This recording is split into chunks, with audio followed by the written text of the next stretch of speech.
তো বন্ধুরা আমরা ফাইনালি পৌঁছে গেলাম তালডাংরায়। আর তালডাংরায় এসে দেখতেই পাচ্ছ আমরা একটা বন্ধুর দোকানকে চলে আসিছি। তো বন্ধুর সাথে দেখা করার পর আমরা চলে এলাম খাবার খাইতে। তো খাবারে কি কি মেনু আছে চলো তোমাদেরকে দেখাই। তো খাবারে আছে মুড়ি, বুন্দিয়া, শসা আর কাঁচা লঙ্কা। মুড়ি খাওয়ার পর আমরা ডাইরেক্ট চলে এলাম দুপুরের খাবার খাইতে। বন্ধুগণ আমরা এখন আছি তালডাংরায়।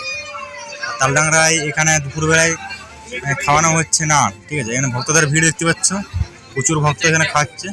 তো দুপুরের খাবার খাওয়ার পর একটু রেস্ট নেওয়ার পর আমরা বেরিয়ে গেলাম সিমলাপাড়ার উদ্দেশ্যে। তো বন্ধুরা দেখতেই পাচ্ছ আমরা এখন বেরিয়ে পড়ছি তালডাংরা থেকে আমাদের সিমলাপাল যাওয়ার উদ্দেশ্যে। তো সিমলাপাল আজ রাতের মধ্যে পৌঁছাতে হবে। দেখতে পাচ্ছ আমরা তিনজন আছি, এখানে গিরি আর এখানে সন্টু আর এখানে আমি, ঠিক আছে। আর আমাদের সামনে হচ্ছে জয়পন্ডা নদী, দেখতে পাচ্ছ জয়পন্ডা নদী। জয়পন্ডা নদী এটা হচ্ছে ব্রিজ, ঠিক আছে। আর জয়পন্ডা নদী, জয়পন্ডা নদী দেখতে পাচ্ছ। এখানে সব ভক্ত দলেরা জল কুড়াচ্ছে। আর এখানে সারি সারি দিয়ে সব বাঘ রাখা আছে।